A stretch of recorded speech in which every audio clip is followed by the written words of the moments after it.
Using ChatGPT for patent research sounds smart. If you're an inventor trying to figure out whether your idea is actually new, of course you'd want to use a tool that can generate keywords and categories and help you search faster. But here's the problem. Patent research is not just about searching. It's about knowing what the search results actually mean. So in this video, I want to show you where ChatGPT can genuinely help with patent research, where inventors tend to misread what they find, and why a smart search is only the beginning of understanding a much more important legal question. Let's start with why inventors turn to ChatGPT for research in the first place. Because honestly, the appeal is obvious. Patent research can feel intimidating. You know that you should figure out whether something like your invention already exists, but most inventors don't know where to begin. And that's why ChatGPT feels so helpful. You can describe your invention and ask things like, what keywords should I search? What categories might this fall into? What existing products are similar? What else might this be called? And even what related industries might use something like this? And those are smart questions. Because one of the biggest mistakes inventors make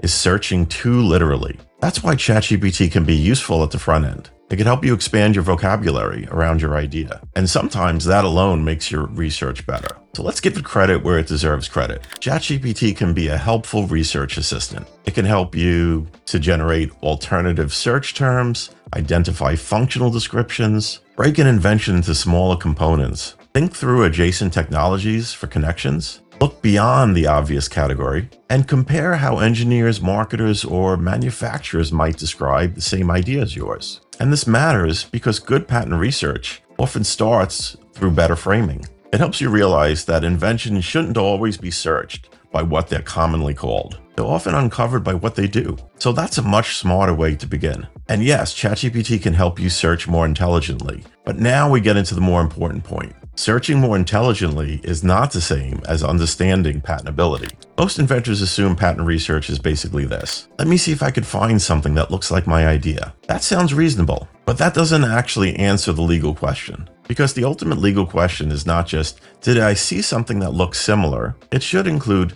how similar is it in the ways that matter? What features overlap? What functions overlap? What combinations of references would be relevant? What differences are meaningful? What differences are not meaningful? And ultimately, does what I found affect the novelty or non-obviousness of my invention? That's a completely different level of thinking. And sometimes a small difference that feels huge to the inventor may not actually support the kind of protection they were hoping for. This is the real danger. Not that ChatGPT is useless, but that it can make inventors feel more certain than they should be. You ask it to help with prior art research. It gives you a list, a summary, some categories, a few comparable technologies, maybe even a fairly confident statement about whether your idea seems different. And because the answer sounds polished, you start feeling reassured. And that's the trap. Because in patent research, confidence doesn't always go along with completeness. And one misreference can change how you interpret everything. It can change the way in which the patent application you file should be written.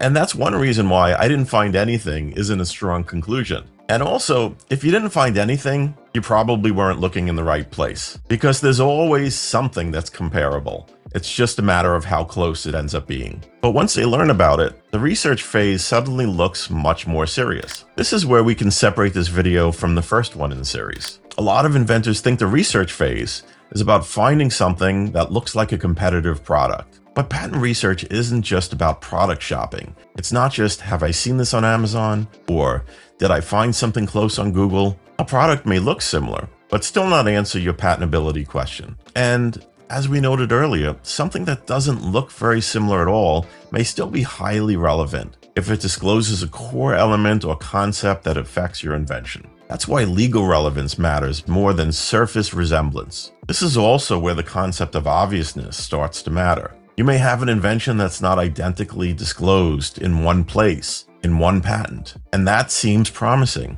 That's not something ChatGPT can reliably judge. Obviousness is more of a human concept that you can't rely on the AI to give you a good opinion about. So what's the smart way to use ChatGPT at this phase? Use it to widen your lens. Use it to build better keyword sets, to identify alternative terminology. Think in terms of function, not just branding. Map adjacent industries, organize what you're finding, and even prepare stronger questions before you talk to a patent attorney. That's a smart move. It could absolutely help inventors become better prepared more thoughtful before they seek legal guidance. But here's the key distinction. ChatGPT can help you gather clues. It can't tell you what those clues mean legally. That's where many inventors need to shift from search mode to strategy mode. And strategy mode is where a patent attorney like myself comes in, because I help inventors move beyond surface level research and ask better questions like, is this prior art truly a problem? Does this change what may be protectable? Is there still a meaningful filing opportunity here? What kind of strategy makes sense based on what's already out there? And ultimately,